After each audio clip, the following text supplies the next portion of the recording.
Iran અને Israel વચ્ચે ચાલી રહેલા ભીષણ યુદ્ધની સ્થિતિમાં ફસાયેલા વલસાડ જિલ્લાના માછીમારો આખરે સુરક્ષિત રીતે પોતાના વતન પરત ફર્યા છે। ભારત સરકારના સફળ પ્રયાસો અને ઓપરેશન બાદ આ માછીમારો ભારત પહોંચતા વલસાડ વહીવટી તંત્ર દ્વારા તેમનું ભવ્ય સ્વાગત કરવામાં આવ્યું હતું। વતનની ધરતી પર પગ મૂકતા જ માછીમારો અને તેમના પરિવારજનોની આંખોમાં હર્ષના આંસુ જોવા મળ્યા હતા। ત્યારે વલસાડ જિલ્લાના 70 થી વધુ માછીમારો સારી રોજગારીની આશાએ ઈરાન ગયા હતા। જોકે ઈરાન, ઇઝરાયલ અને અમેરિકા વચ્ચે વણસેલી પરિસ્થિતિ અને સતત થઈ રહેલી બોમ્બબારીને કારણે આ માછીમારો ત્યાં ફસાઈ ગયા હતા। યુદ્ધના ભયાનક માહોલ વચ્ચે જીવના જોખમે રહેલા માછીમારોએ સોશિયલ મીડિયા અને અન્ય માધ્યમો દ્વારા ભારત સરકાર અને ગુજરાત સરકારને મદદ માટે આજીજી કરી હતી। માછીમારોની આ રજૂઆત બાદ વલસાડ ડાંગના સાંસદ ધવલ પટેલ અને સ્થાનિક અગ્રણીઓએ તાત્કાલિક અસરથી કેન્દ્ર સરકાર અને વિદેશ મંત્રાલયનો સંપર્ક સાધ્યો હતો। ભારત સરકારના વિદેશ મંત્રી એસ જયશંકર અને વડાપ્રધાન નરેન્દ્ર મોદીના સીધા હસ્તક્ષેપ બાદ આ માછીમારોને સુરક્ષિત રીતે ભારત લાવવાની પ્રક્રિયા હાથ ધરવામાં આવી હતી। આજે જ્યારે આ માછીમારો વલસાડ પહોંચ્યા ત્યારે કલેક્ટર ભવ્ય વર્મા, જિલ્લા અધિક કલેક્ટર મહિપાલસિંહ ચુડાસમા અને વહીવટી તંત્રની ટીમે ફુલહાર પહેરાવી તેમનું ઉષ્માભર્યું સ્વાગત કર્યું હતું।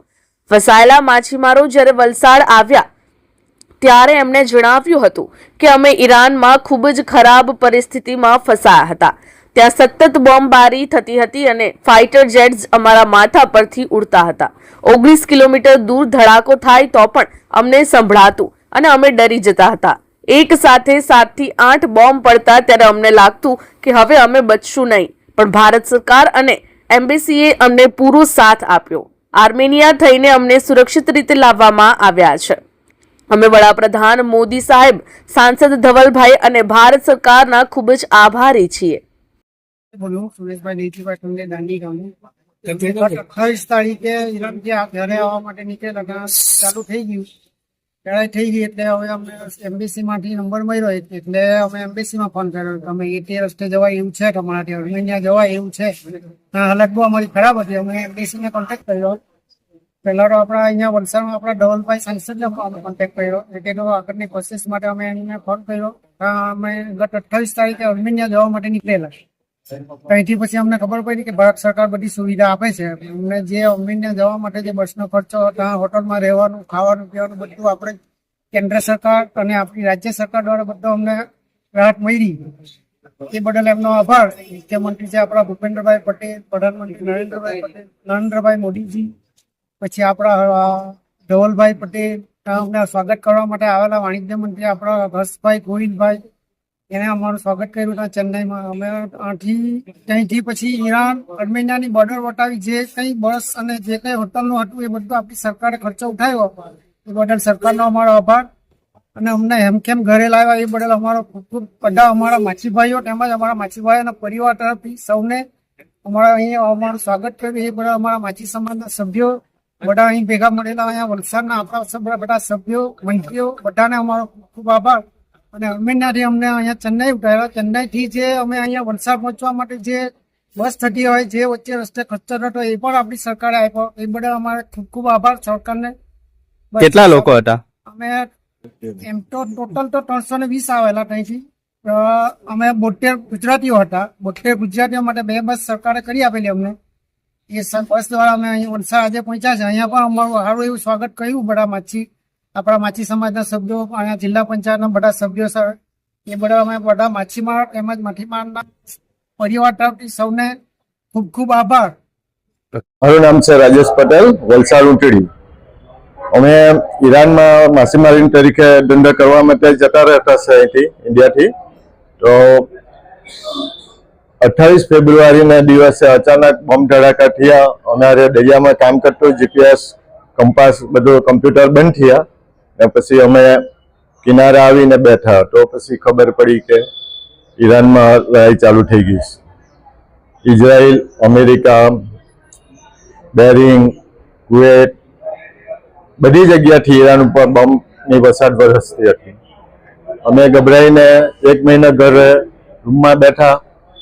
હવે અમારી મુસીબત એ હતી કે અમારાથીની દરિયામાં ગયા હોય, કેમ કે હોર્મુઝની ખાડી પણ મેન સેન્ટર લડાઈનું બનાવ્યું. પછી ઓલરેડી ઈરાનના હવાઈ એરપોર્ટ બધા તોડી પાડ્યા હતા. અમે મૂંઝવણમાં મુકાયા. હવે અમારે ઇન્ડિયા જવું તો જવું કેવી રીતે? પછી અમે અમારા નલ્લા વિડીયો બનાવ્યા. સંસદ સભ્ય ધવલભાઈ પટેલ, CR પાટીલ એ લોકોને ત્યાંથી ઈરાનથી રવાના કરી દીધા મોબાઈલ દ્વારા. પછી અમારે હું થશે હું નહીં અમને કઈ ખબર નહીં પડે. અમારે ઇન્ડિયા જવું તો જવું કેવી રીતે? ત્યારબાદ એ લોકો આપણા સંસદ સભ્ય પૂરી ઇન્ડિયન ગવર્મેન્ટ અમારી ઉપર નજર રાખી અમને સપોર્ટ માટે પૂરી ભારત સરકાર સપોર્ટ માટે તૈયાર થઈ ગઈ. પછી અમને ખબર પડી કે એમ્બેસી દ્વારા તમારાથી જોવાશે. અમને થોડો આનંદ થયો કે આપણે વતન પાછા ફરશું, એમ્બેસી મદદ કરી રહી છે. ત્યારબાદ અમને ઈરાનના એમ્બેસી, ઇન્ડિયન એમ્બેસી, અફઘાનિસ્તાન નજીક પડે તો અફઘાનિસ્તાનથી ફ્લાઇટથી બહુ મોકલાવીએ, પણ અફઘાનિસ્તાનથી બી અવાય એવું ન હતું, કારણ કે પાકિસ્તાન અને અફઘાનિસ્તાનની લડાઈ ચાલુ હતી. ત્યારબાદ અમારે એમ્બેસી એટલી બધી મહેનત કરે કે આપણા ઇન્ડિયનના લગભગ 5,000 જેટલા માણસો હતા, એને ઇન્ડિયા પરત કર્યા હતા. કેવી રીતે કરીએ? પછી એણે એક રસ્તો હોજો. એ લોકો તુર્કીની બાજુમાં અર્મોનિયાથી જવાય છે. એ રીતે એ લોકો અર્મોનિયાનો રસ્તો એકદમ પાકા પાયે તૈયાર કર્યો. પછી અમને અમારા ઈરાનથી અર્મોનિયા લઈ જવાય એ રીતે એ લોકોએ લક્ઝરી બનાવી. 2-3 હોટલ રસ્તે સ્ટોપ કર્યો. પછી અમને અર્મોનિયા બોર્ડર પાર કરાવી. અર્મોનિયાની વિઝા નક્કી કરી, અર્મોનિયા બોર્ડર પાર કરી 1 અઠવાડિયું અર્મોનિયા રાખી. હોટલમાં અમને રાખ્યા. પછી અમારી શનિવારે ફ્લાઇટ થયું. એમાં 350 જેવા માણસો અમે ચેન્નઈ માટે લેન્ડિંગ થયા હતા.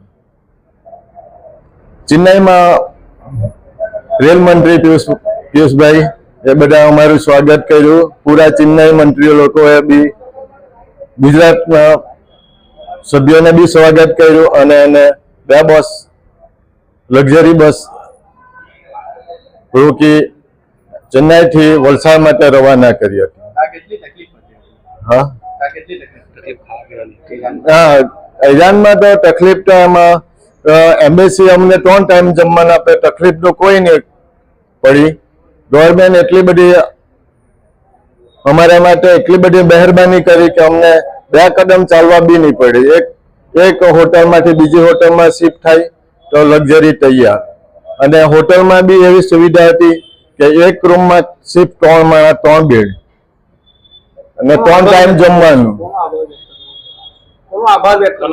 અમે આપણે ભારત સરકારનો પૂરા દિલથી સેલ્યુટ કરીએ. અમે જે અહીંયા આજે વલસાડમાં ઉભા છે એ ભારત સરકારની પૂરી મહેરબાની છે. આવી રીતે ભારત સરકાર વિદેશ જતા ને અવારનવાર તકલીફમાં આવે તો ભારત સરકાર મદદ કરે. એ માટે મેં ભારત સરકારને જય હિન્દ બોલો. ભારત સરકાર, ભારત સરકાર.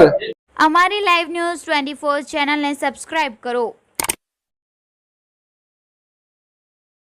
બેલ આઇકોન દબાવો જેથી આવનાર ન્યૂઝ અપડેટ્સની નોટિફિકેશન આપ સુધી સૌથી પહેલા પહોંચે.